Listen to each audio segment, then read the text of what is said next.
Jason, on today's show, I'm going to be hosting the Great Mask Mandate Debate. Whoa. Between Preston Bobo, Ph.D., and Dr. Jim Meehan, the medical doctor. Now, this listener, Breck, you know I'm very responsive to the listeners out there. You are. And we have a listener by the name of Preston Bobo, Ph.D., and he says, I want to debate Dr. Jim Meehan. Jason, are you excited about this? I'm actually very excited. I want to see the opposing viewpoints. We're going to have each person will be asked the same questions. We're going to keep it civil. We're going to have the Great Mask Mandate Debate right here on the Thrive Time Show on your radio and podcast download. Some shows don't need a celebrity narrator to introduce the show, but this show does. 2 men, 8 kids, co-created by 2 different women, 13 multi-million-dollar businesses. Ladies and gentlemen, welcome to the Thrive Time Show. Now, 3, 2, 1, here we go! Started from the bottom, now we here.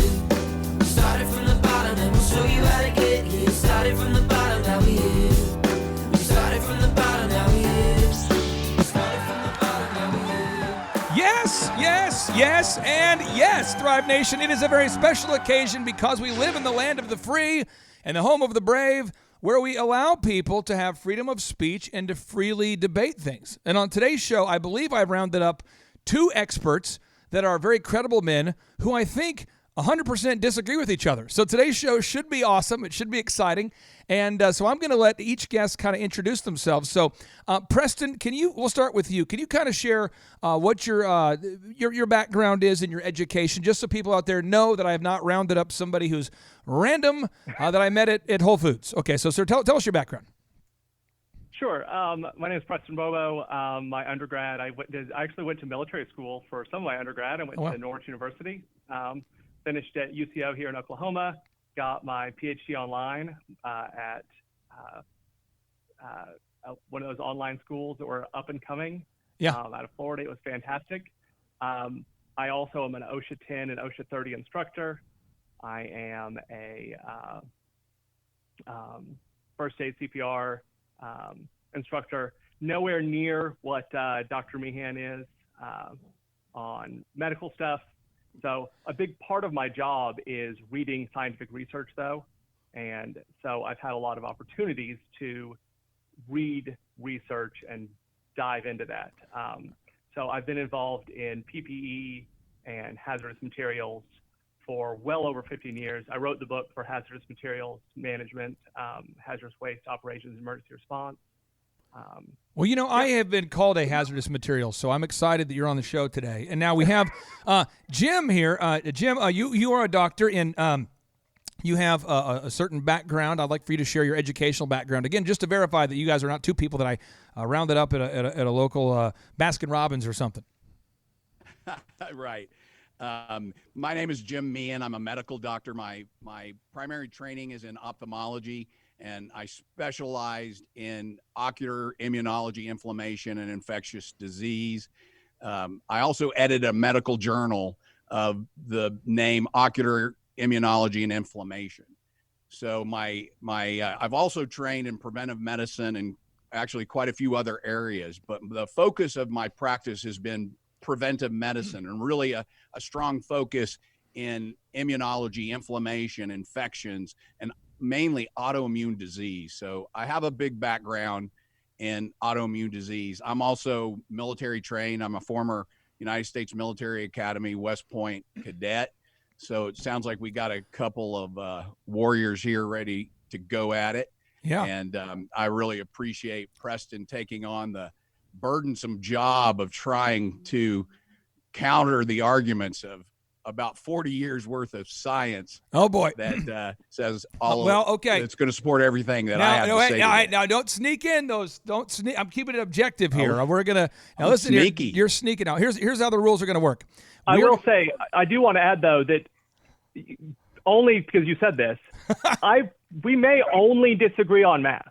Right. I highly respect Dr. impression. Meehan. Okay, so what I'm going to do here, I just want to make sure the listeners know what I'm going to do, because I want to make sure we're on the same team here. I'm going to ask questions, and I'm going to give you guys each 60 to 90 seconds to respond, okay? And the idea is we want to keep it upbeat, up-tempo. We're going to fly through the issues related to the mask mandates. And I just want to be clear, the only reason, that I choose to not wear a mask right now at this very, very second is a lot of because I want to spite some of our listeners. Many of our listeners have said, you should wear a mask. It'll improve the quality of the video if you wear a mask. And I say, no, I will not wear a mask, and I will ruin the quality of this show by not wearing a mask. So here we go. Okay, so question number 1 I have here. This is my first question. Dr. Bobo, your educational background, we know you sound legit. Dr. Jim, we know you sound legit. Let's talk about the death rate, Dr. Bobo. What is the death rate of COVID-19? What kind of data do you have? What's the death rate of COVID-19? Sure. I'm going to open with, I don't think anyone actually knows that yet because we are right here in the very beginning. I can tell you what the CFR is today. Today, in the United States, the CFR is sitting at exactly 3.0%. CFR stands for what? CFR stands for what, sir? Case fatality rate. And where are you getting that data from, just so the listeners can look it up? This is from Our World in Data /coronavirus. It is up there. My finger goes away, but that's the hyperlink right there. And every resource I talk about today, every resource I mention, I will share with you so you can pop it in the show notes. Okay, so your listeners can Our click World on all these. Our World in Data. Is that the domain? .org /coronavirus. They get their data from local health departments, and it is all compiled through state health departments, and then they link all that. Now, it's important to note here, and I know I'm up against the clock, this is positive tests versus recorded deaths. This number is too high. Too high. Okay. Absolutely, this number is too high. Yep. What do you mean by too high? A lot of other by too high. Yes. Most experts in other countries are saying this number is going to settle in. Other countries where they're on the tail end of this, this number has been settling in at like 0.7%. Okay. That's closer to the infection fatality rate. We have no idea. We're not doing enough tests in the United States right now. If we were to test every human being in the United States, we would be able to get a very good idea of how many people actually have the disease, and that would let us know how many people were actually dying from the disease. Okay. Now, So, what I'm going to do here is, and I'm not doing to cut you off, I just want to make sure we respect your time and the listeners' time. So, Dr. Jim Meehan, again, we know your educational background. We know you both look great without a mask, by the way. But what's the death rate from your perspective? COVID-19. What's the death rate, Dr. Jim Meehan, sir? And please cite your sources. Yeah, so the source I'll use the CDC current pandemic planning scenarios. They're up to date as of like August 8th, 2020. And the problem with this question is when you talk about death rates, what are we talking about? Dr. Bobo talks about case fatality rates, but there's infection fatality rates. And what the CDC does is they basically break it down. And you also have to, this is really important, folks, you got to break it down to age groups because there's a very large differential in the infectious case fatality rate between a 70-year-old and a 19-year-old. And so what I will do is break those down based on what the CDC says. 0 to 19 years, the infectious case fatality rate is 0.001995%. So another way of saying that is if you're 19 years or younger, your chance of surviving a case of COVID-19 is 99.99815%. 20 to 49, it's 0.012% infectious case fatality rate. 50 to 69, it's 0.3%. So 99.7% chance you survive. And then finally, 70 plus, it's 3.24% is the infectious case fatality. Now, what I'm going to do on this, because this is my show and I get to be that guy, what I'm going to do is I'm going to then, on the next question, I'm going to ask you, Dr. Jim, the question first, because, it's always easier to go second, in my opinion, in debates. Right. And then at the end, we're going to do this thing called the lightning round, which is crazy because neither one of you are prepared for the lightning round. And this is where you can spout off whatever you want to spout off for 60 seconds so you get your final take in there, okay? So if you guys disagree with each other, just kind of take notes. I want people to hear both sides, okay? So we're going to move on to question number 2. So we're going to go with Dr. Jim first on this one. So back-to-back questions for you. This is, how treatable is COVID-19? People email me all the time. They say, Clay, ask these doctors, how dangerous is it, or how treatable is it? How treatable and dangerous is COVID-19, Dr. Jim? Well, in my personal experience and based on the clinical evidence coming out of a number of locations all over the world, it's a very treatable disease. But we have a problem with what we consider treatment. In hospitals today, they're treating primarily with dexamethasone and remdesivir. Those are marginally effective treatments at best, mainly because many doctors are not recognizing the science that has fully supported hydroxychloroquine plus zinc plus azithromycin, evolving evidence on the benefits of ivermectin, the critical benefits of vitamin D. Studies are coming out all over the world now showing the benefit of things like vitamin D. Let me clarify this. And I'm going to ask the same question to Dr. Bobo in a minute as well. If I came into your clinic with COVID-19, would you as a doctor be worried about me dying from COVID-19? I mean, did you, in your mind, is it treatable? And are you asking me, Clay? Yes, Dr. Jim. In your mind, absolutely. In fact, I've treated it in quite a large number of patients. Okay. Healthcare providers that have come to me, individuals that have come to me who their own doctors would not treat them. Said you're just going to have to wait and see, and go to the hospital if your symptoms progress.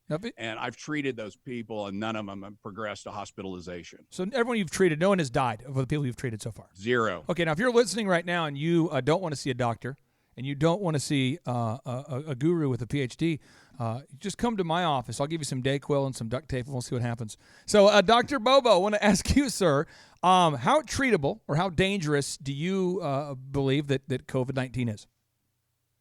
So I'll say for you, Clay, I would assume that you would have very mild symptoms. Governor Stitt, we're in Oklahoma. I think all three of us are.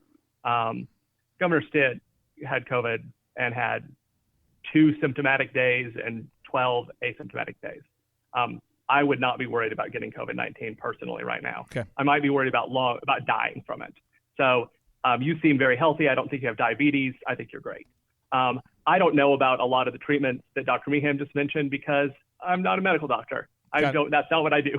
So I'll defer to him on those. I do know that hydroxychloroquine, when it's been studied in meta-analyses, has been proven worse than a placebo. Okay.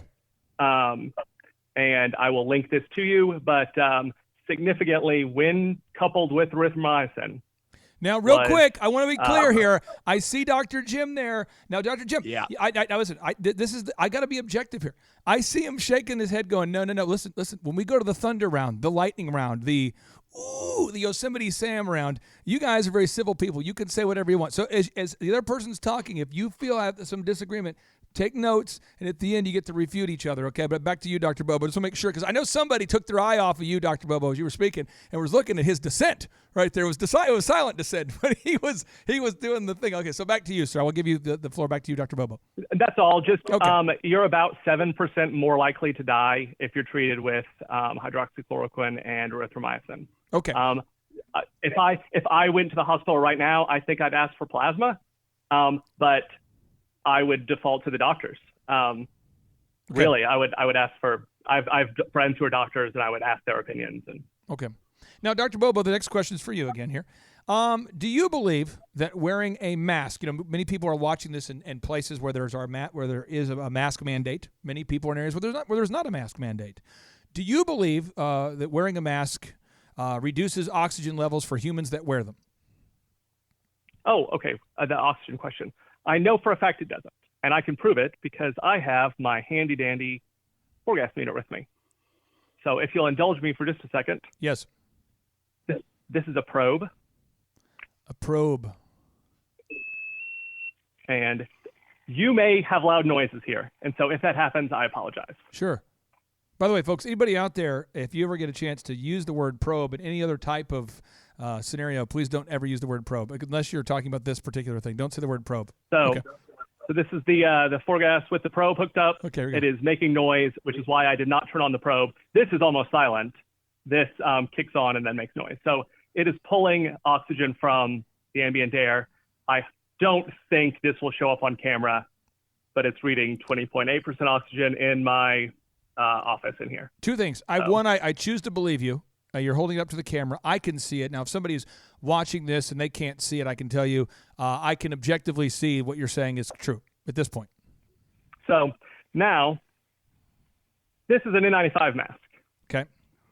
You are going to not be able to hear me for a sec as I take off my echo frames, because those are also my microphones. Echo frames, aren't those the ones that kill the blue light? He's putting on the mask. Okay, here we go. By the way, I just want to point out, you look worse now with the mask on. You were looking really good before, so I just want to point that out. You are looking worse. You were looking really great before. You've got 2 masks on now. You're going 2? Are you going 3? You're going triple? He's going triple mask. Okay, he's going triple mask. Got the glasses on. Triple mask. So triple mask. So now you can hear me again, I hope. Yep. And I'm going to take this. I'm going to insert it under the mask, and I'm going to take a big old deep breath in. Okay, here we go. Okay, so let me breathe out. Sounds a lot like Darth Vader.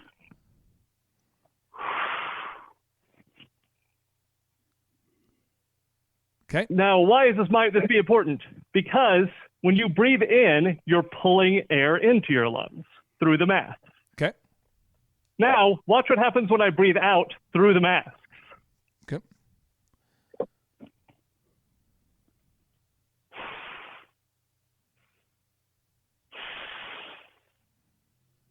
I never thought I would do a podcast.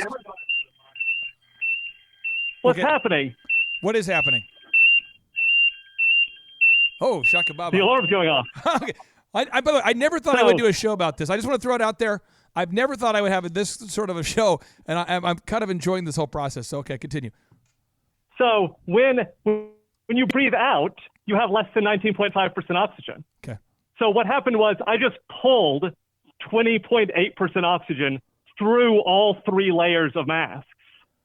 And then I blew less than that back out because that's how human lungs work. Now, and just to show you with no mask.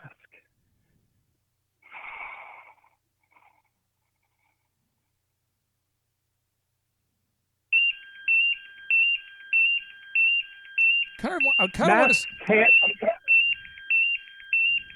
Real quick, I just want to throw it out. I kind of feel like I'm in Star Trek, the one where Scotty's like, "I can't get you any more power." I think that's the sound effect they used right there. Was the Right. Masks can't stop oxygen. They're just there. It's, I mean, and this is my bailiwick. The particles are too small. There's nothing in this Okay. that can stop oxygen. Okay. Now, Dr. Jim Meehan, sir, Right. I would like to get your take. Do you believe that wearing a mask reduces oxygen levels for humans that wear them? Yeah, absolutely. They do. And that's what the relevant science says. Now, one of the things that your listeners need to understand is that in the hierarchy of evidence in medicine, being a former medical editor, I think I have a better understanding of the importance of the level of evidence. And the lowest level is anecdote. And what we just saw there was anecdote. The highest level is meta-analysis of multiple randomized controlled Quick trials. question. I'm assuming that somebody out there says, I don't know what you just said. So you said anecdote. We have a lot of smart listeners, but maybe, Right. So anecdote, what does that mean? Can you just please explain that? So it means that we've got one test, we got one report, we've got one example that doesn't really represent the variable probabilities that could occur out there. So I would rather rely on the science that says, we have a number of studies. I think a pertinent study here is a team of researchers from the Department of Neurosurgery at Ufuk University in Turkey, and they submitted a paper called the Preliminary Report on Surgical Mask-Induced Deoxygenation During Major Surgery. And they reported that the longer a mask is worn, the more the blood is desaturated. So one of the points that I don't like about a test like that, we've done those tests in my office multiple times. I have a similar meter. That level of oxygen decreases below OSHA standards. The level of CO2 increases above OSHA standards very quickly just behind that mask. But one of the things that's, what this Turkey study said and what another study out of China showed was that those levels, the Chinese study says oxygen concentration inhaled by healthy subjects wearing a surgical mask covering an N95 respirator, much like what Dr. Bobo demonstrated, decreases oxygen to about 17%, and the concentration of carbon dioxide increases to about 1.2 to 3% in a short period of light work. So one of the things that you have to do, and I've seen it, one of the things you have to do is you have to measure over time and in functional conditions like walking or walking on a treadmill. And when you do, you start to see the effect. I've seen a similar study on Facebook from a young doctor in an operating suite that tried to present the same kind of story. He put on mask after mask. He's got interestingly, he's connected to a device that also measures his pulse. Now, one of the body does not live well when oxygen levels start to desaturate, when the level of oxygen in your bloodstream starts to decline. So it has very powerful compensation mechanisms. And one of the first compensation mechanisms is your pulse starts to increase. So this young doctor starts putting on multiple masks. He only measures for 1 minute and 10 seconds in the video. But what you see on the monitor behind him is his pulse starting to elevate. And this is a young, healthy guy. He's got no reason for his pulse to elevate other than the physiologic response, which is trying to increase his pulse to gather more oxygen that is declining in his bloodstream. Now we have 7 minutes left to go. We got 4 questions. We have 2 questions for each of you guys, and then we're going to go into our lightning thunder round, our cage fight, where you can say whatever you want to say. And so get yourselves ready for that. So we move on to our next question. Dr. Jim, I'll start with you on this one. And again, maybe this question, maybe the way I phrased it isn't objective. So let me try it. Do you believe that people who wear masks report feeling dizzy and nauseous? I mean, the original question was, why do you believe many mask wearers report feeling dizzy and nauseous? But then that question kind of sounds like I'm assuming that people actually feel dizzy and nauseous. And because I'm not a doctor and I'm not in there treating patients, do you believe that wearing a mask causes people to feel dizzy and nauseous? Yeah, I've seen those patients myself, and one of the reasons is not everybody responds to deoxygenation and elevating CO2 in their bloodstream the same way. Many people in our population have respiratory diseases, asthma, COPD. They suffer more under the effects of a mask.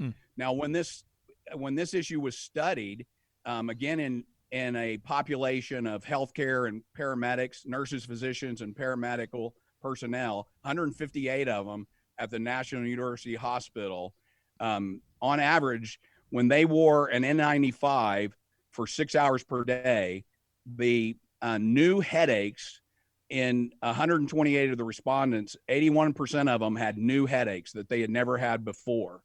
And when those were graded, 71.9% of the respondents had a mild grade of headache, but 23.4% experienced migraine-like symptoms such as nausea, vomiting, photophobia, phonophobia, movement sensitivity, and neck discomfort. Where are you getting this information from?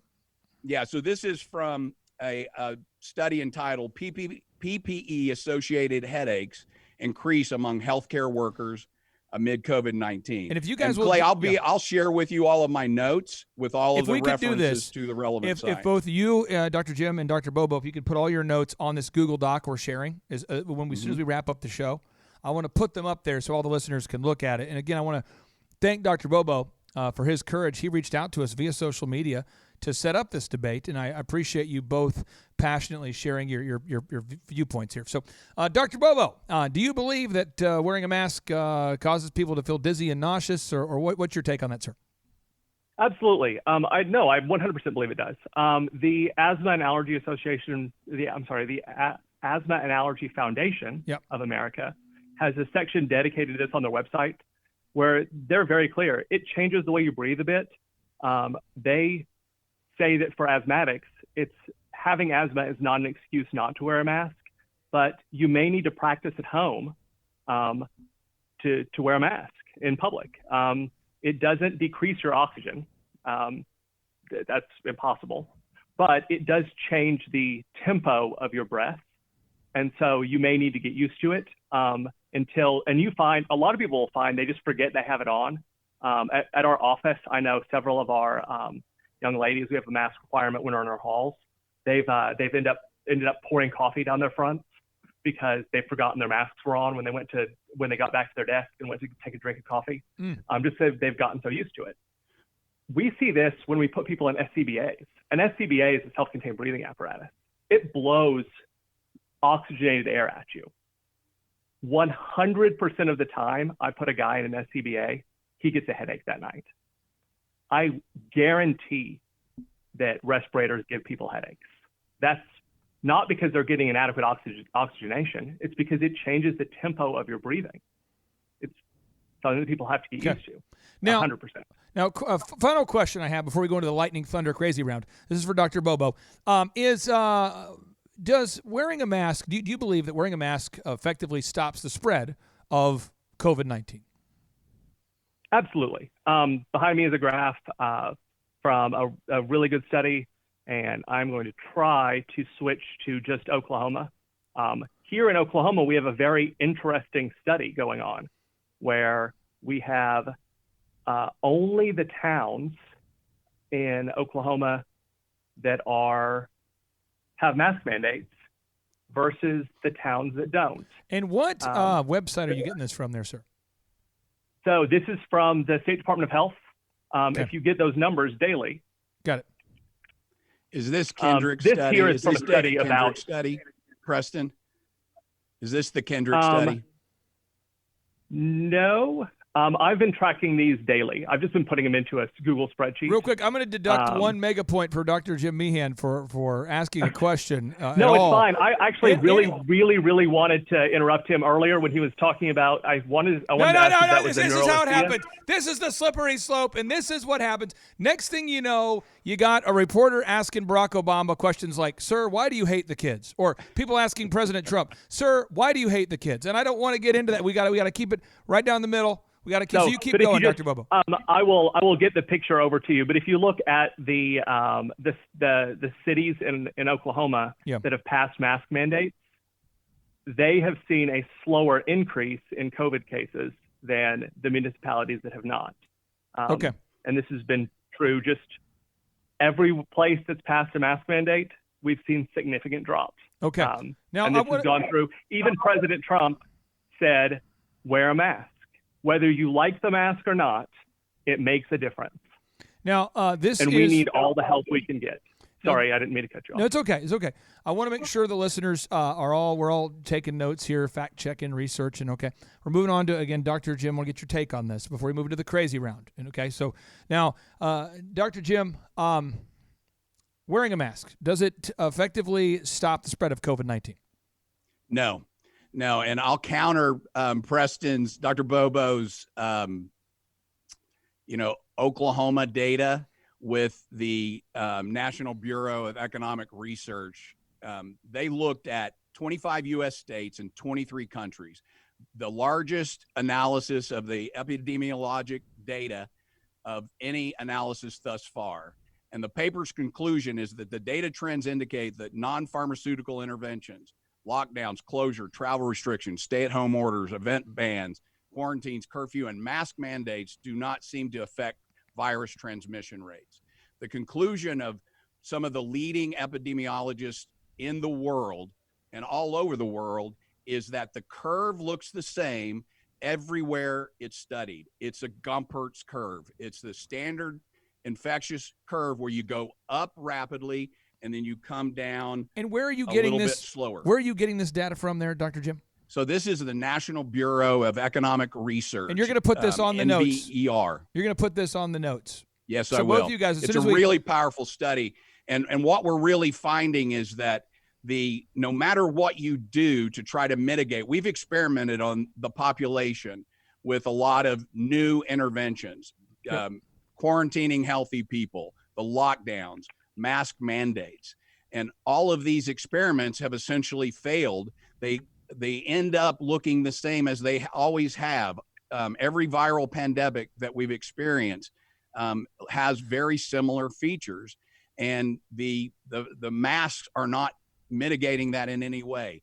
The science that so many people are relying upon, and I won't speak for Dr. Bobo, but the majority of the science that's being presented today is based on retrospective observational analyses. These are arguments that I could create an argument that says that masks increase the velocity of a bike rider riding down a hill, because it's a sampling error. If you're on a bike and you're riding down a hill, and halfway down as you're still accelerating, you put on a mask, you're measuring your velocity, the researchers are saying, see, because the velocity went up as they were continuing to go down the hill, the mask increased their velocity. What we're looking at in these observational studies is we're implementing a mask mandate in the downward trajectory of the pandemic, of the infectious Now, curve. let me explain what's going to happen next year as we talk about going downhill. Let me tell you what's going to happen next year. This is the lightning round, and I've wanted to do this a long time. I've wanted to have a debate for a long time. So what happens when people debate, you watch it on CNN, you watch on Fox, it starts off, they'll say, my good friend from, Delaware, I respect your point. We're going to stay good And friends. by about the end of it, they're saying, I hate you, and I hate your family, and you're a racist. It always just devolves. So we're going to keep it spirited. We're going to keep it civil. We're going to keep it honest. We're going to keep it no personal attacks. I appreciate both of you guys for having the courage to hop on the show here. But I do want to give you the ability to say what you want to say to the Thrive Nation, because there's about 500,000 listeners out there, and they've been able to take in the information. And I want you to be able to say what you want to say, and I want it to go that way. So what I'm going to do is I'll start with you, Dr. Jim. I'm going to give you your last word, and then Dr. Bobo, I'll give you your last word. And again, you can think about anything you want to say, any point. It doesn't have to be about this debate necessarily. It could be just, you're seeing patients every day. Dr. Bobo, you're looking at data every day. So you guys might have something you want to share. You might just want to go off on why we should all have free-range chickens. You might want to talk about Oklahoma State football. You might want to talk about Trump's hair. You might want to talk about why Barack Obama was perhaps the most articulate president we've ever had. So you guys can say whatever you want to say. I'm just going to give you the final word to say whatever you want to say. So, Dr. Jim, you have 60 seconds on the clock. What say you, sir? The first thing I want to do is I want to go back to the study that Dr. Bobo presented earlier on hydroxychloroquine, because the devil is always in the details. Preston, you got to read these studies. What was the dose of hydroxychloroquine in that UK recovery trial? Because I will tell you that the dose was 5 times the therapeutic dose for hydroxychloroquine. That study, along with the Solidarity study, were designed to fail. They were designed to assassinate the safety and efficacy of hydroxychloroquine, because instead of giving them 400 milligrams of hydroxychloroquine, they gave them 2,000 milligrams of hydroxychloroquine. 15 seconds. Hydroxychloroquine at that dose can be a toxic dose. I believe that those studies were designed to assassinate hydroxychloroquine by contriving a study that was designed to fail and ended up killing patients. Therefore, it was designed to kill patients. So that data is flawed. That data is an indication of what's wrong with the financial, the political bias of the people that set those study parameters up. And those people were, am I out of time? Yeah, well, I tell you what, you don't want to miss this point. Let me just say this one thing very quick here, Clay. The people that set that study up was a commission that included 3 members of the Gates Foundation. It included 6 members that were from the pharmaceutical industry. Most of them there were several people from Moderna and Gilead Sciences on this commission. These people that are designing the study have financial interests in remdesivir and vaccines. Okay, now here you just so we're clear, you went for a 1 minute and 40 seconds, thus nullifying Give him that all of the mega points. I mean, you had a large accumulation of mega points. Somehow you've only ended up with one left here. Preston, you know what you're up against here. You're up against a guy. He's shameless. He runs over the clock. We give him 60 seconds. He goes for a minute and 40 seconds. Unbelievable. So, Preston, you got a minute and 40 seconds, my friend, to say whatever you want to say. I'll go super quick. I'll only take a minute. This is not one study. This is a meta-analysis of 24 studies, and all of them showed that hydroxychloroquine didn't work. Not one of them, not one UK study, but when you average them all together, they significantly show that it doesn't work. So it's not a single study, it's all of them. Also, if we're going to do a study where we're looking at going downhill and using a mask as our control, that is an interesting study. Let's take off the mask and try again. Wouldn't it be great if we had 4 countries that were really close to each other?